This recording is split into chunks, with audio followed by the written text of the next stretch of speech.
Hi, welcome to Forex in 4. I'm Mike Conlon for FXEDU, and in the next 4 minutes, I'm going to show you the highlights of where the action is in today's Forex market. So let's get started. Good morning. Today is Thursday, November 4th, 2010. This morning I'm talking about, thanks Ben, now what? Basically the event risk that we had seen so far this week, namely the U.S. elections here and the FOMC meeting yesterday, kind of came and went as expected. So there were no real major hiccups to the markets. Now, yesterday the Fed's announcement of an additional $600 billion in quantitative easing, dubbed QE2, has sent markets flying higher around the globe as risk appetite is very aggressive today. So we're seeing higher stocks. We've got stocks up in Asia, okay, roughly, let's see, it looks like around the Nikkei was higher, as was the Hang Seng. We've got European stock indices higher, all right, and we also have the U.S. stock market higher as well. We've got oil up to $86 a barrel, and gold is up $40, almost 3% to $13.77 thereabouts. So, we're seeing that the expectation that the quantitative easing is going to flood the market with money, that people are expecting inflation, that they are positioning themselves as such. Is really taking place today. So we've got a lot of yield seeking going on in the currency market, higher commodities, higher stocks. That's a classic risk-taking day. All right, so I just want to take a look here real quick. Just looking at the Euro USD here, and we can see that the Euro on the daily chart, since it's eclipsed its 61.8 retracement level, and it's sort of set up as firm support, I'm kind of guessing that we're going to retrace these levels up to the 150, 151.5 level. So we're going to have to keep an eye on that. Now, they had the ECB rate policy decision this morning, and they decided to keep policy unchanged. Now, there was some talk that they were actually going to remove accommodative policy a little bit sooner than later, but because of Fed action, they may need to hang on to it for a little bit longer. Okay, they had mixed PMI figures this morning, and there's still, the problems going on with the debt crises going on in Portugal, Greece, and Ireland as we speak. So that's what's going on with the euro. Just wanted to show you the Kiwi real quick. All right, the Kiwi's at a 2-year high to the dollar. We can take a look at this. That's 2 minutes. I'm sorry. Let me put this at the. Let's go back and look for 2 years here. Okay, you can see right here, 79.78 looks to be about the high. Okay, 2-year high. They had their unemployment rate came down drastically from this last quarter to this quarter. Okay, it came in at 6.4%.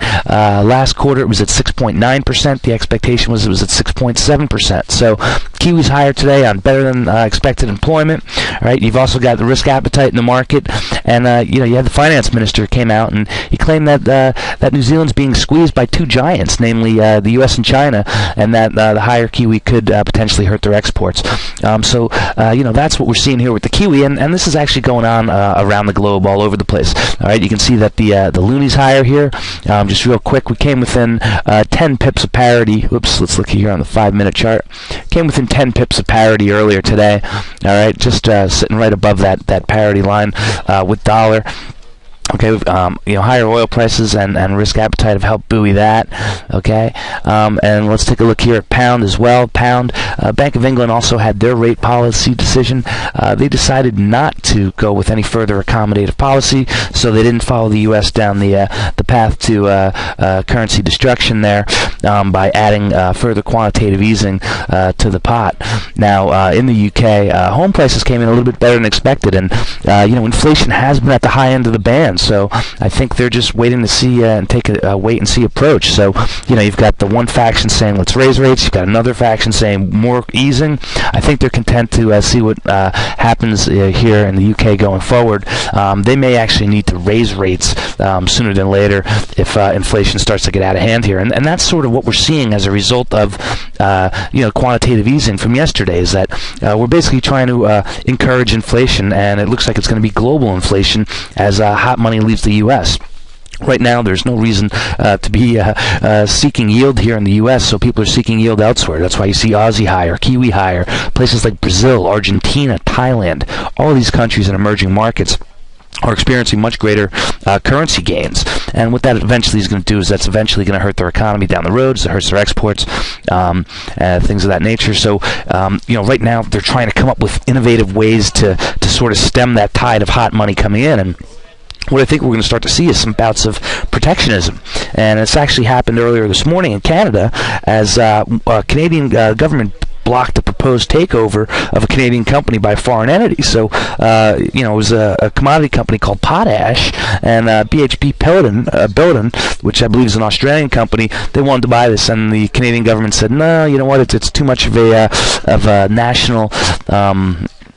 a national, I don't want to say treasure, but it was a national asset that, they didn't want to let go of and have it be under foreign control. So, we may potentially see that going forward. So, that brings us back to the U.S. Well, what's going to happen with inflation here? Well, is Bernanke going to be able to control inflation here in the U.S.? And the answer is I don't think so. I think we're going to see biflation, whereby we get, higher food and energy costs based on commodity inflation, but we're going to still see housing fall. All right, so you've got this dual inflation going on where food and energy is higher, but home prices are going lower. All right, but because Bernanke can strip out food and energy and look at these CPI data and say, hey, wait a second, there's no inflation. Let's just take food and energy out, and you can see the prices are stable.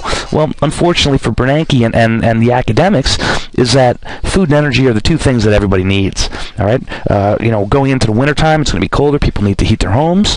All right, they also need to eat, and those are two areas where inflation really should be kept in check, and it's not, because right now we have unemployment still up at that 9.6%. We just got another 450,000 some odd job losses last week. All right, so this is not improving, folks. Tomorrow we're going to get the non-farm payrolls, and I don't think we're going to see a major improvement there either. All right, but because of the elections that we just had, people voted and they said, listen, we need the economy to turn around. We need jobs, okay? People need to be able to afford things.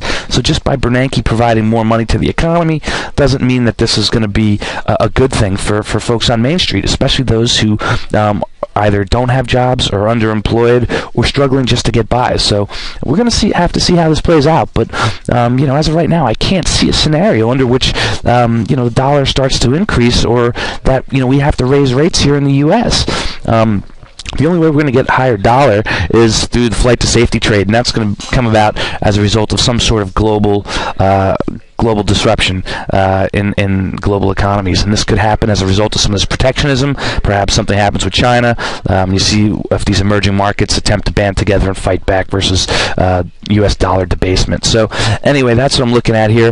Looks like dollar's going down. If you're not involved in the Forex market, I highly encourage you to take a look at it, because the value of the dollar is sinking by the day, and this may be one of the only ways left for you to protect your your current assets and your value. So that's what I'm looking at today, folks. Good trading to all. As always, be sure to check out the written blog at www.fxedu.com to get complete coverage of today's Forex market.